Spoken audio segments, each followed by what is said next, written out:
Assalamualaikum warahmatullahi wabarakatuh. Bismillahirrahmanirrahim. Alhamdulillahirabbil alamin wassalatu wassalamu ala asyrafil anbiya wal mursalin sayyidina Muhammadin wa ala alihi wa sahbihi ajma'in. Allahumma faqihna fid wa 'allimna ta'wil amma ba'du.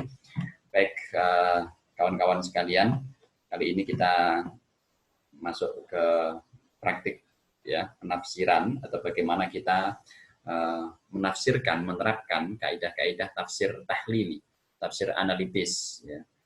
Khususnya praktikum kita kali ini ada di juz 20 sampai 25 dan kita mengambil sampel yaitu surah As-Sajdah ya. Dan pada kesempatan kali ini kita ada di Sajdah ayat 1 sampai dengan ayat 3 dan ini akan menjadi sebagai contoh ya, panduan bagaimana langkah-langkah kita nanti menyajikan tafsir secara tahlili atau bagaimana kita menafsir secara tahlili, menganalisis ayat-ayat Al-Quran dari huruf per huruf, kata per kata, uslub per uslub, dan seterusnya, hingga terangkai makna-makna yang kemudian bisa kita petik pelajaran penting dari situ yang akhirnya bisa kita amalkan ya, untuk kehidupan kita, baik di dunia maupun di akhirat.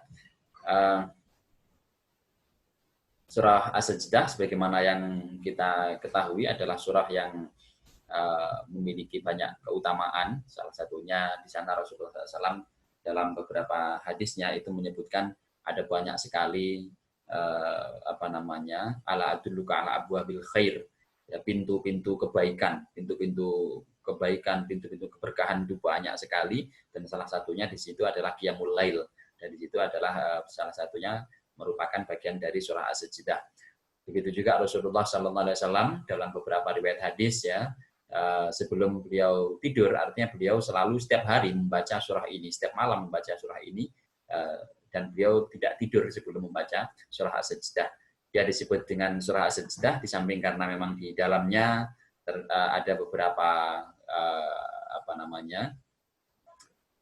ayat ya yang menunjukkan tentang sajdah atau sujud ya, kharru sujjadan, tentang ketundukan seorang hamba ya, atau kemendukannya seorang hamba pada Allah dalam bentuk sujud sebagai simbol atau bentuk penghambaan yang sempurna, yang maksimal, yang puncak. Nah, di samping juga memang karena perintah ayatnya itu adalah ayat-ayatnya itu berisi tentang bagaimana kita menjadi pribadi-pribadi yang seperti orang bersujud, yaitu pribadi-pribadi yang tunduk patuh kepada Allah, tidak menyombongkan diri, ya, tidak merasa besar, dan kita selalu menjadi hamba yang ada beriman sepenuhnya kepada Allah Subhanahu wa taala. Jumlah ayatnya ada sekitar 30-an. Ya, nanti bisa dicek ulang berapa pastinya. Di sini kita mulai dari ayat 1 sampai dengan 3. A'udzubillahi minasyaitonirrajim. Bismillahirrahmanirrahim. Alif lam mim.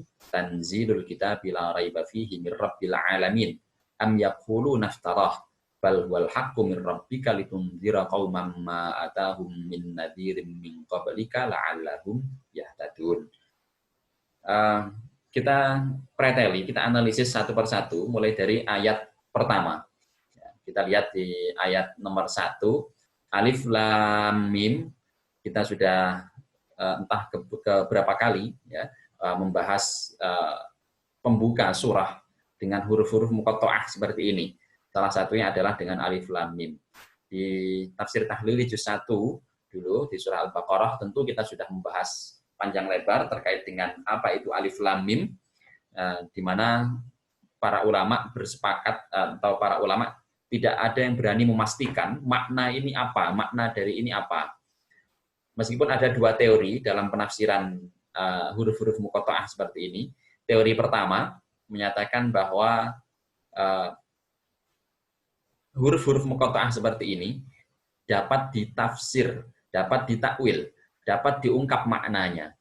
Tentu karena ini bukan kalimat, karena ini bukan kata, ya, kata yang menyimpan sebuah makna tertentu, yang memiliki informasi makna, ya, maka pemaknaannya secara takwili, yaitu melalui simbol-simbol yang ada pada ayat ini atau yang menyertainya. Simbol-simbol yang ada pada ayat ini ataupun yang menyertainya. Nah, dilihat dari mana simbol-simbol itu? Pertama dari simbol-simbol hurufnya juga. Kemudian yang kedua dilihat dari ayat-ayat yang menyertainya. Entah itu ayat setelahnya atau ayat sebelumnya. Karena ini berbicara di awal surah, mungkin dihubungkan dengan surah sebelumnya. Atau dengan ayat-ayat setelah ayat ini. Nah, kita lihat misalnya ayat keduanya, Tanzilul kitab bila raiba fihi mir rabbil alamin.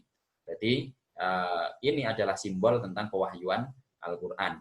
Nah, oleh karena itu, sebagian ulama kemudian ada yang menakwil dengan metodenya sendiri, ya, dengan tentu metode yang sudah diuji juga, ya, bahwa alif itu simbol dari misalnya nama Allah, ya, lam simbol dari malaikat, mim simbol dari Nabi Muhammad, dan seterusnya. Tetapi lagi-lagi para ulama meskipun menakwil seperti itu selalu menyertainya dengan wallahu taala a'lam. Kita setuju atau tidak setuju dengan model penakwilan seperti itu, itulah realita dalam dinamika keilmuan tafsir yang harus kita hargai meskipun kita tidak setuju. Ya, saya pribadi cenderung untuk memilih pendapat yang kedua, teori yang kedua. Teori yang kedua itu apa? Teori kedua adalah teori yang tidak menakwil. Dalam hal ini teorinya teori memasrahkan maknanya kepada Allah. Warasikhuna fil ilmi yaquluna amanna bih kullum min indi rabbina. Itu di sini ya kita cukup nanti meresapi kandungannya, pesannya, meresapi hikmahnya, faidahnya, meskipun kita tidak mengetahui maknanya. Dan itu lebih luas daripada kalau kita menentukan maknanya. Karena memang hal ini tidak pernah diajarkan atau tidak pernah dikabarkan oleh Nabi dan juga para sahabatnya bagaimana makna ayat ini sebenarnya. Ya, meski demikian sekali lagi ya, teori pertama tadi tidak perlu kemudian kita gugat habis-habisan, kita apalagi sampai dianggap sesat, itu tidak perlu ya, karena memang itu bagian dari dinamika perkembangan keilmuan tafsir. Selanjutnya kita memang tidak bisa mengungkap makna dari ayat ini, dari huruf-huruf ini, karena memang huruf-huruf ini bukan kalimat, ingat, bukan kalimat, bukan kata, ya, bukan kosakata, melainkan ini adalah rangkaian huruf. Dia tetap pada hurufnya, dia tidak menjadi kata. Hal ini memiliki banyak hikmah, banyak pelajaran yang bisa kita dapatkan, ya, ketika ini tidak kita takwil. Jadi harus dibedakan antara makna dengan hikmah atau pelajaran, ya, kebijaksanaan yang bisa kita ambil. Hikmah atau faedah yang bisa kita ambil ada banyak sekali. Di antaranya, ini hanya beberapa, tentu nanti kalau ingin lebih jelas tentu ya harus dikaji setiap tahun, setiap saat, sehingga semakin hari semakin muncul hikmah-hikmah yang baru. Begitulah memang mempelajari Al-Quran. Jadi tidak cukup kita memastikan hikmahnya 1, 2, 3 selesai. Tapi pasti ketika semakin kita baca, akan semakin muncul banyak ya hikmah-hikmah baru yang belum kita temukan sebelumnya. Salah satu hikmah dari kita tidak perlu sibuk-sibuk, repot-repot memaknai ayat ini adalah pertama, ini menunjukkan bahwa ilmullahi wasi', bahwa ilmu Allah itu adalah bahrun muntahahu yab'udu laisa lahu haddun ilaihi yuqsadu. Ibarat samudra yang tidak ada ujungnya, tidak ada tepinya, entah di mana. Semakin kita menengah, semakin kita tidak tahu ya di mana kita dan apa yang ada di sekeliling kita, atau yang kita tidak, semakin banyak yang kita tidak ketahui. Nah, laukanal bahru midata li kalimati rabbi lanafidal bahru qabla an tanfada kalimatu rabbi walau syi'na bimithlihi madada. Atau wa ma utitum minal ilmi illa qalila. Kita boleh belajar mengetahui, mampu menafsirkan hampir seluruh ya, sebagian terbesar dari ayat Al-Quran. Tetapi kita ada hal yang tidak tahu, yaitu bagian huruf muqatta'ah. Dan yang kita ketahui dari sebagian terbesar surah Al-Quran, ayat-ayat Al-Quran, yang jumlahnya 6 ribuan itu sebagian terbesar yang kita ketahui tidak seberapa dibandingkan dengan apa yang tidak kita ketahui. Wa ma baqi 'alaika minhu aktsaru mimma 'alimta wal jawadu ya'thuru. kata seorang penyair yang bijak. Ya. Jadi yang tidak kita ketahui jauh lebih banyak daripada yang kita ketahui. Wa ma utitum minal ilmi illa qalila. Nah, sehingga meskipun kita tahu 6.000 sekian ayat, maknanya, penafsirannya dengan lancar, dengan baik, tetapi bagian ini kita tidak tahu. Dan yang kita ketahui itu sedikit, ya, itu hanya sedikit dibandingkan yang tidak kita ketahui. Salah satu yang tidak ketahui adalah ini, dan ini lebih banyak. Ya. Yang tidak ketahui ini lebih banyak. Meskipun jumlah ayat yang tidak kita ketahui, huruf-huruf muqatta'ah ini, hanya sedikit jumlahnya. Tetapi secara kualitas itu jauh lebih banyak yang tidak kita ketahui dari Al-Quran daripada yang kita ketahui. Nah, inilah salah satu rahasia hikmah ya, di balik adanya huruf-huruf muqatta'ah.